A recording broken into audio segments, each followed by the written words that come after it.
Hello and welcome from a hotel room here in Bariloche, San Carlos de Bariloche in Argentina. So today I'm gonna drive down Route 40, which supposedly right now is going through. There's a big wildfire, about 2 hours drive from here. So I'm gonna go down and see what's going on with the wildfire.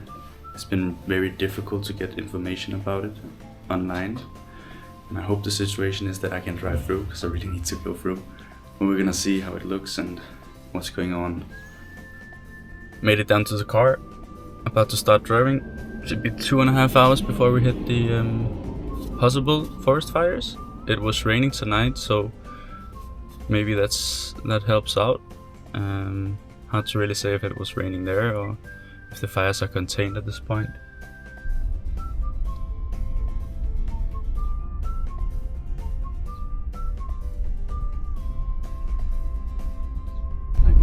Road driving. What the fuck is that? Broken windshield. Smells like a fucking motorbike or some shit.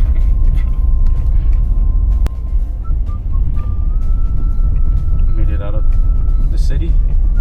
So not on the 40 yet, but made it out of the touristy center and out to the more nitty-gritty part of town.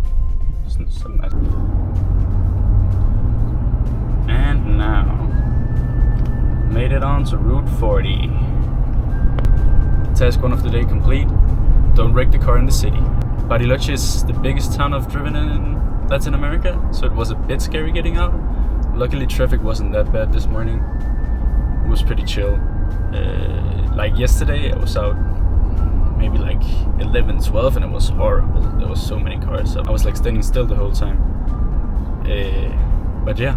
Now we're out, the drive begins. I see here 114 kilometers until anything happens, so we should just head straight out this road.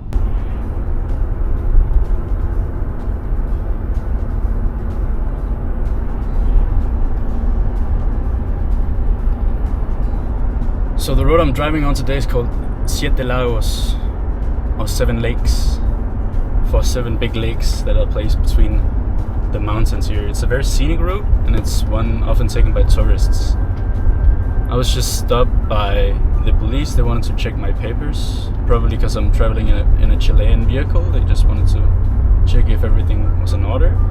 It was, luckily, so I had no issues. They just sent me on my way. And I asked them about the wildfires and they said it was passable. So I hope that holds up and that I'm able to get through where the wildfire has been, which is at the end of what you would call the 7 lakes. A couple of bikers just passed me, driving their motorcycle down Route 40. It's kind of a holy grail, like a Route 66 for a motorcyclist here. Route 40. It's very famous for people to drive down on their motorcycles. They come here with big motorcycles packed up with all their stuff.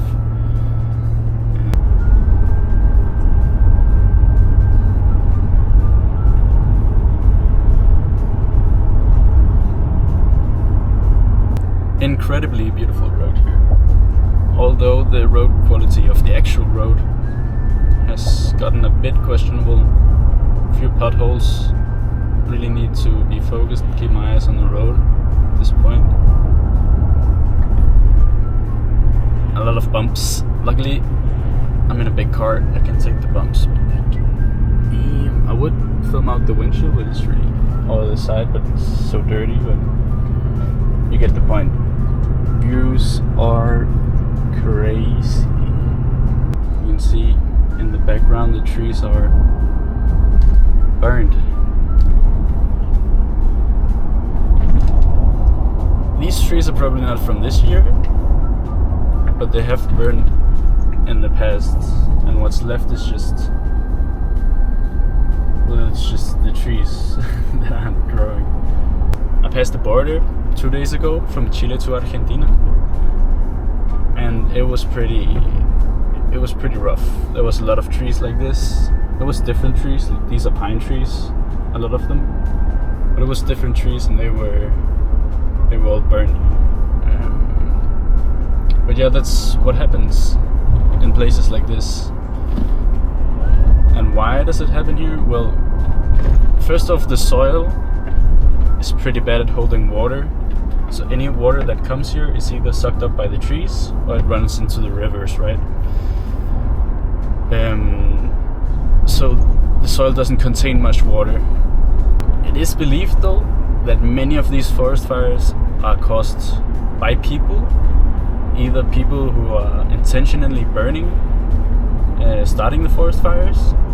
That's a theory, at least in Chile. It's a very well-known theory. They have a lot of forest fires as well, and there's been evidence, proof that these are fires that are turned on at the exact same time. You have like 5 places where it starts burning at the same time. So it's coordinated efforts. Some people believe it's the indigenous because they feel like they have a right to the land, pointing at how during the times of the dictatorship in Chile they didn't really have forest fires like they do now. Now it's like every year there's like big forest fires. Nobody really knows, to be honest. Like nobody really knows who turns on who starts these forest fires. It's very rare that they figure out who actually started them. Whatever. Look at this view.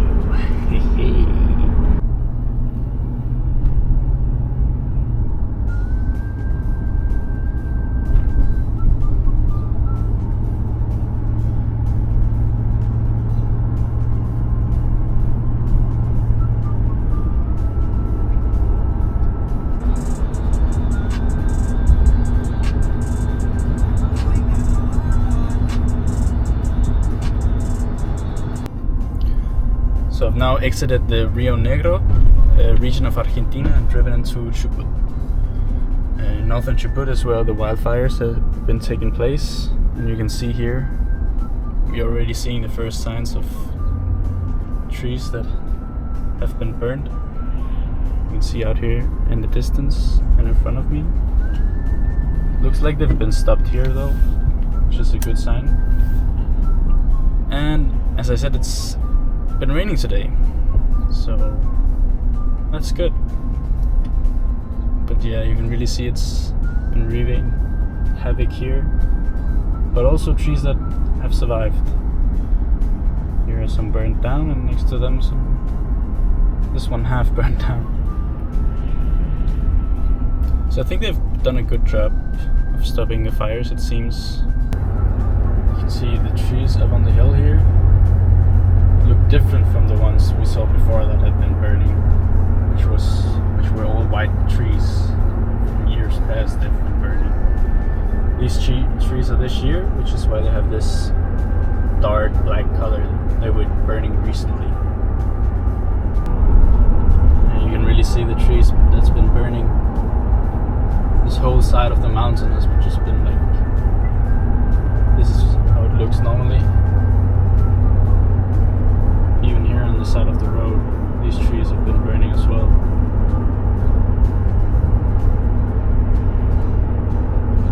It's like you drive into autumn in the middle of summer. Oh, bumpy road. You can smell the air. It's like you're sitting next to the campfire. It's the same smell, it's still in the air here.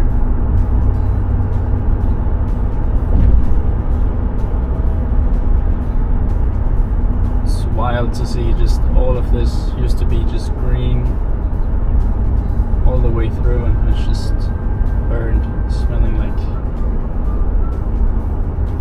somebody's cooking or something. It's crazy.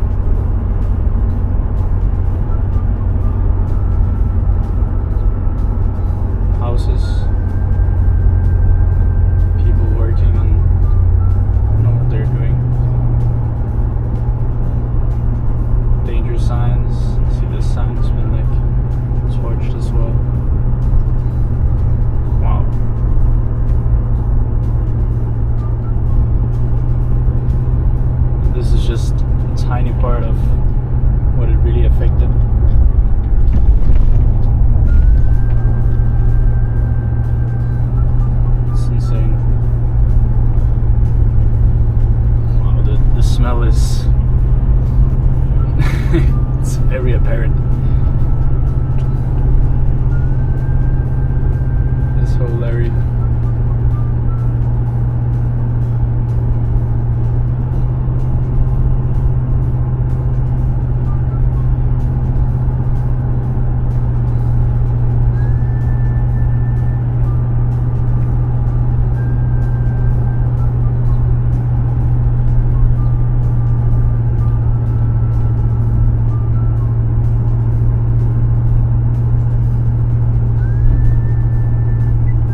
look.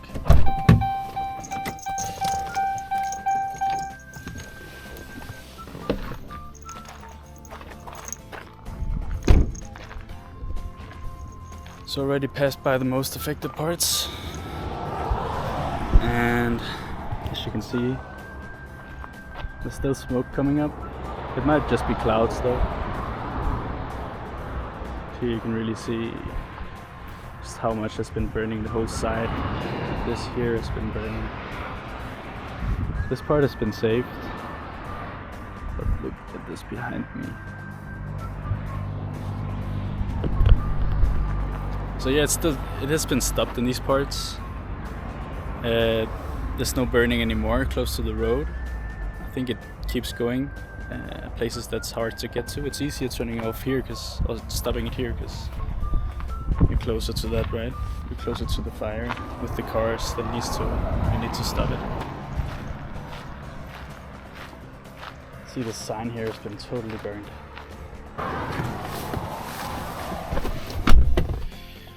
Gonna continue on my journey.